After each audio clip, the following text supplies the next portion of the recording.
بار درود پاک، اور اس جذبے کے تحت جذبے کے تحت میں آپ کی خدمت میں عرض کر رہا ہوں، ایک بار درود پاک۔ کون سا جذبہ؟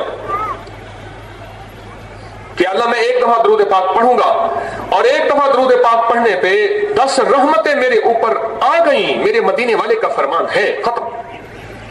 نہ اپیل کی ضرورت ہے، نہ دلیل کی ضرورت ہے، نہ وکیل کی ضرورت ہے۔ میرے آقا نے فرما دیا، ساری کائنات ٹوٹ کے ٹکڑے ٹکڑے ہو سکتی ہے، میرے مدینے والے کا فرمان روز اول سے لے کر روز آخر تک حق ہے، سچ ہے۔ وَكَفَى بِاللَّهِ وَلِيًّا وَكَفَى بِاللَّهِ نَصِيرًا۔ ایک دفعہ درود پاک، میں نے کئی لوگوں کو یہ نسخہ بتایا۔ ہمارے سلسلے میں جو 3 تسبیحات ہیں، تیسرا کلمہ، درود پاک، استغفار، ایک تسبیح، میں کہتا ہوں ایک تسبیح کو اس انداز سے پڑھ کے دیکھیں بھائی، تسبیح ذرا اس جذبے کے ساتھ پڑھ کے آج کے بعد دیکھیں۔ آج مجھ سے وعدہ کریں، میں بھی آپ بھی ایک تسبیح پڑھے بغیر نہیں سوئیں گے۔ درود آپ یقیناً پڑھتے ہیں اور بہت زیادہ پڑھنے والے وہاں بیٹھے ہوئے ہیں، لیکن ایک تسبیح جو میں آپ کی خدمت میں عرض کروں، اس جذبے کے ساتھ پڑھیں، اس نیت کے ساتھ پڑھیں، اس شوق کے ساتھ پڑھیں، اس ذوق کے ساتھ پڑھیں، اور اس کیفیت کے ساتھ پڑھیں۔ وہ کیا؟ ایک دفعہ درود پاک پڑھتے ہی رحمتیں میرے اوپر 10 رحمتیں آ گئیں، اور رحمتوں نے مجھے گھیر لیا، اور رحمتوں نے مجھ پہ سایہ کر لیا۔ اور پھر اپنے آپ سے کہیں کہ ایک رحمت آ جائے تو سارے جہان کے کام بن جائیں، سارے جہان کی مشکلیں ٹل جائیں، اور سارے جہان کی پریشانیاں دور ہو جائیں، اور ساری مخلوق کو رزق، عزت، وسعت، برکت، راحت، شان و شوکت مل جائے۔ اور یہاں تو 10 رحمتیں ہیں، اور جو 100 دفعہ درود پاک پڑھے گا اس کو کتنی رحمتیں ملیں گی؟ 10 کو 100 کے ساتھ کریں، 1000۔ آپ سوچیں تو صحیح۔ میں نے اس سے کہا کوئی جن وغیرہ نہیں ہے، ایک دفعہ درود پاک اس تسبیح کے ساتھ پڑھ، اور کہ میں ہر وقت اس کی رحمت میں ہوں، ہر وقت اس کی چھتری میں ہوں، ہر وقت اس کی چھاؤں میں ہوں۔ ایک افیسر تھے، ان کی ترقی نہ ہوئی، حق بھی بنتا تھا، ترقی نہ ہوئی، اسی میں ٹینشن میں چلے گئے، انگزائٹی میں چلے گئے، اور اتنی ٹینشن میں چلے گئے کہ بیچارے نہ دن کے، نہ رات کے، نہ دنیا کے، نہ جہان کے کوئی ہوش نہیں، کوئی خبر نہیں، بس اسی پریشانی میں چلے گئے۔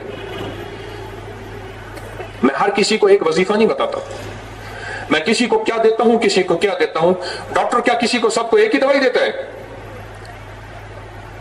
حال کے مطابق، مریض کی حالت کے مطابق، اس کی بیماری، اس کی تکلیف، اس کی الجھن کے مطابق میں اس کو دیتا ہوں۔ میں نے اسے کہا، میں نے کہا آپ بسم اللہ کر کے نا درود پاک کی کثرت کریں، اور درود اس نیت سے پڑھیں جس نیت سے میں بتا رہا ہوں، اس نیت سے پڑھیں، اور پھر آنکھوں سے کمال دیکھیں، جذبے کے ساتھ ایک ایک درود پاک کو ڈوب کے پڑھیں۔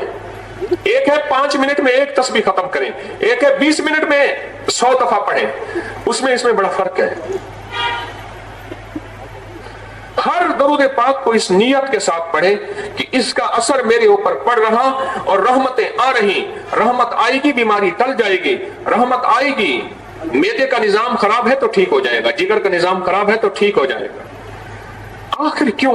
میں آپ سے ایک سوال کروں گا، آخر کیوں ساری علاج کے بعد کہتے ہیں دعا کریں، ساری دواؤں کے بعد کہتے ہیں دعا کریں؟ آخر کیوں اقتدار مل جاتا ہے، ملک کا بادشاہ ہاتھ میں تسبیح لے کے پھرتا ہے؟ وہ تو ملک کا وزیر اعظم ہے، ملک کا صدر ہے، ملک کا بادشاہ ہے، پھر ہاتھ میں تسبیح کیوں؟ پھر کسی بابے کے پاس یہ دعا کرانا کیوں؟ پھر اللہ والوں کی خدمت میں دعاؤں کرنا کیوں؟ آخر کیوں؟ انہیں پتا ہے کوئی ایک منزل ایسی ہے، کوئی ایک راستہ ایسا ہے، کوئی ایک زندگی کا نظام ایسا ہے جس کے بغیر ہمارا گزار نہیں۔ لا ملجا ولا منجا من اللہ الا الیہ، اللہ ہے، اور اللہ کے نبی علیہ السلام کا درود پاک یہ رحمتوں کا خزانہ، عافیتوں کا خزانہ، برکتوں کا خزانہ ہے۔ پر درود پاک پڑھنا، آج پڑھنا میری ترتیب کے مطابق، آپ بہت درود پاک پڑھتے ہیں، اب اللہ کے نیک بندے ہیں، لیکن آج پڑھنا میری ترتیب کے مطابق، جو میں آپ کی خدمت میں عرض کروں ویسے پڑھنا۔ پڑھ کے دیکھیں تو صحیح۔ ایک بچہ رو رہا تھا، اچھا روئے جا رہا تھا، میں ایک نکاح میں شامل تھا، اتنا رو رہا تھا کہ کوئی کان پڑی بات سنائی نہیں دیتی تھی، اچھا نکاح میں میرا بیان تھا, انہوں نے میرا درس رکھ دیا, انہوں نے جی آپ تھوڑی سی بات کر لیجیے. اب میں سوچوں کہ میرے درس میں کسی کو آواز ہی نہیں جائے گی.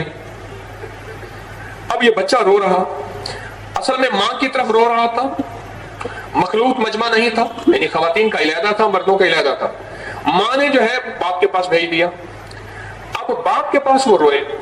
اچانک میرے جی میں خیال آیا, میں نے کہا اس بچے کا علاج جو ہے نا وہ درود پاک کی رحمتوں سے کرتے ہیں. میں نے کیا کیا, درود پاک پڑھنا شروع کر دیا اور اس پہ توجہ ڈالی کہ رب کی رحمتیں اس کے بچے پہ چھا رہی اور رحمتوں میں سکون ہے, بچہ سکون میں آ رہا. یقین جانیے کوئی میں نے 11 بار پڑھا ہوگا یا 15 دفعہ پڑھا ہوگا. اس توجہ کے ساتھ بچہ سکون میں آ گیا, راحت میں آ گیا اور کھیلنے لگ گیا. اور میں حیران ہوا اس بات پہ نہیں, اس بات پہ کہ آج تک میں نے اتنی توجہ والا اس سے پہلے درود کیوں نہیں پڑھا تھا. بچہ ٹھیک ہو گیا. دیکھو رحمت میں سکون ہے یا بے سکونی, اور درود میں رحمت ہے, برکت ہے, عطا ہے, عافیت ہے, حسن و جمال ہے. اس جذبے کے ساتھ درود پاک پڑھیں, اس نیت کے ساتھ درود پاک پڑھیں.